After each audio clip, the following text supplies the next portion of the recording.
The welcome gift in my apartment building wasn't what I expected. So I moved into a new apartment building a few months ago. It's one of those luxury apartments that look great in photos but are basically just overpriced boxes stacked on top of each other. Still, it felt like an upgrade from my old place. Cleaner, newer, better gym. The weird part started on my second day. I was unpacking when there was a knock on my door. When I opened it, a smiling woman in her 40s stood there holding a casserole dish. Behind her were two guys about the same age, all of them beaming like they were in some Stepford commercial. "Welcome to the building," she said, handing me the dish. "It's tradition here. Everyone who moves in gets a taste of the welcome bake." I kind of laughed awkwardly. "Wow, oh, thanks, that's really nice of you." She tilted her head, still smiling just a bit too wide. "We like to take care of each other here, you'll see." That night I opened the dish. It was some kind of layered pasta thing, looked like lasagna but smelled off. Not bad, just different, earthy. My curiosity beat my caution, so I had a bite. And honestly, it was good. Like, really good. The next day, one of my neighbors stopped me in the hallway. A tall guy with perfect hair and the friendliest voice. "You tried it, right?" he asked. Yeah, the lasagna," I said. His smile widened. "Good, you'll start to feel it soon." I laughed nervously. "Feel it, what do you mean?" "You'll see," he said, patting my shoulder before walking away. At first, nothing happened, but then I realized I felt incredible. Like the stress I'd been carrying for years was gone. I was sleeping better. I woke up energized. And this is gonna sound cheesy, I felt closer to people. My coworkers, my friends, even strangers on the street didn't annoy me as much. I chalked it up to a placebo effect until I noticed the other tenants. No one argued, ever. People would gather in the courtyard, smiling, laughing, always perfectly in sync. And the gardens around the building, absolutely flawless. Flowers blooming everywhere, no weeds, no bugs. I mentioned it to a coworker once. "Maybe it's just good landscaping," she said. "Yeah, but I never see gardeners," I replied. And I lowered my voice. "Everyone here is just too happy. It's weird." She shrugged. "Maybe you finally found a good place." But I wasn't convinced. One night, I couldn't sleep. I went down to the laundry room around 2 a.m. That's when I heard voices from the courtyard.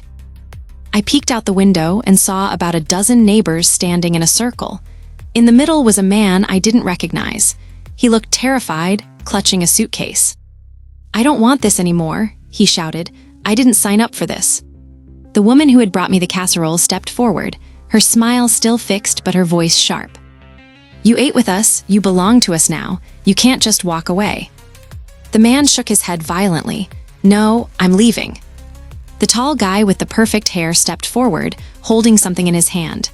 It looked like a jar filled with something dark and moving. "You'll understand once you've had more," he said gently. "Don't fight it." I said no, the man screamed.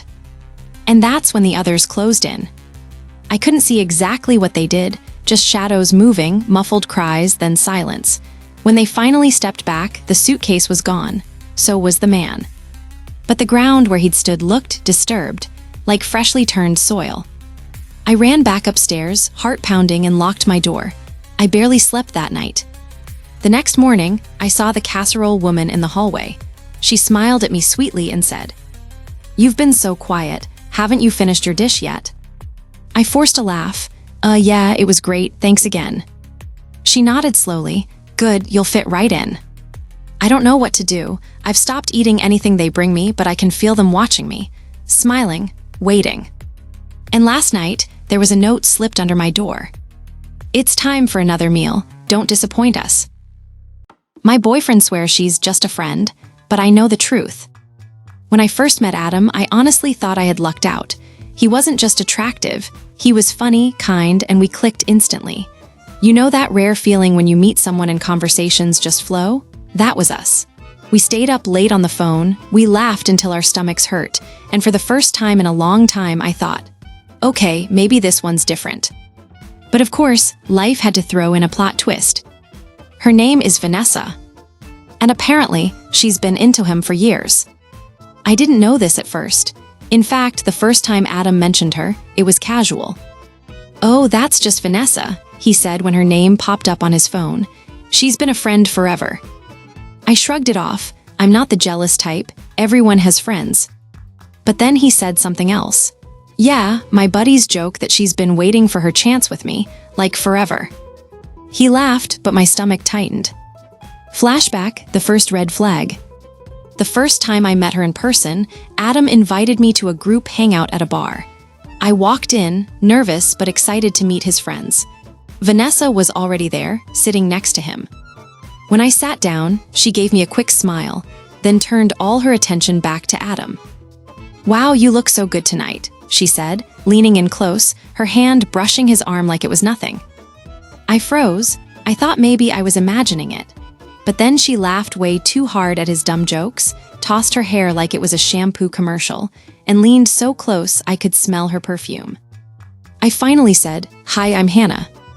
She turned to me with this overly sweet smile. "Oh, right, the girlfriend. Nice to meet you." The girlfriend, not Adam's girlfriend, just the girlfriend, like I was a placeholder. Adam chuckled awkwardly and wrapped his arm around me, but he didn't say anything to her. He didn't tell her to back off. Later that night, "Me, so, does she always act like that?" Adam, shrugging, "That's just how she is. She's flirty with everyone." "Me with everyone, or just you?"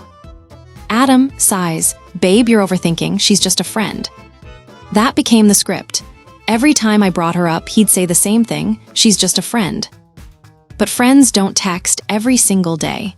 Friends don't comment on every post. Friends don't send selfies at midnight with captions like, "Wish you were here." The night that broke me. We were sitting on his couch, watching Netflix.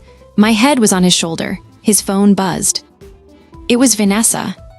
"Hey, what are you doing? I made brownies. Want me to bring some over?" I sat up straight. She knows I'm here. Adam, sighing, "Relax, I'll tell her no." Me, "Tell her no, or tell her no because I'm here."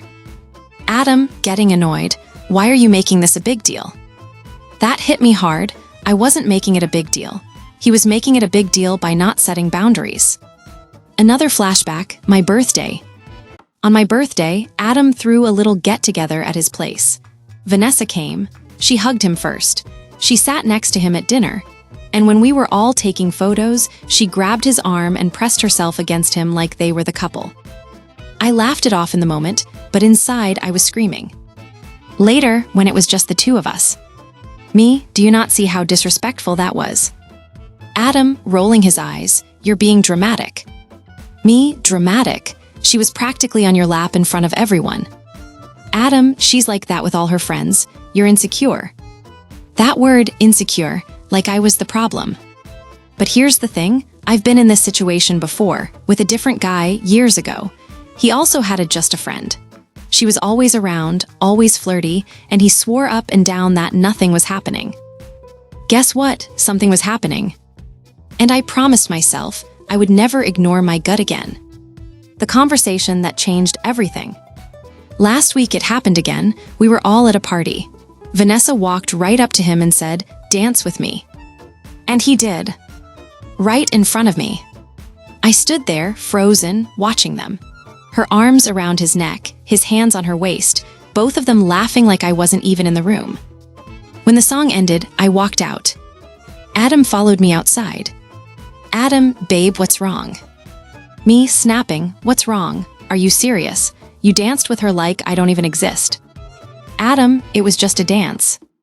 Me, "No, Adam, it's not just a dance. It's years of her making it obvious she wants you and you letting her." Adam, defensive, "So what, you don't trust me?" Me, "I don't trust you to set boundaries. I don't trust you to make it clear to her that you're with me, and that's the problem."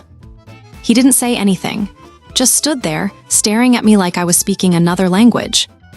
And that's when it hit me. Maybe he doesn't want to set boundaries. Maybe he likes the attention. Maybe he likes knowing she'll always be there, waiting. And if that's true, then what does that make me? Just the temporary choice until he decides he wants her. I still don't know what to do.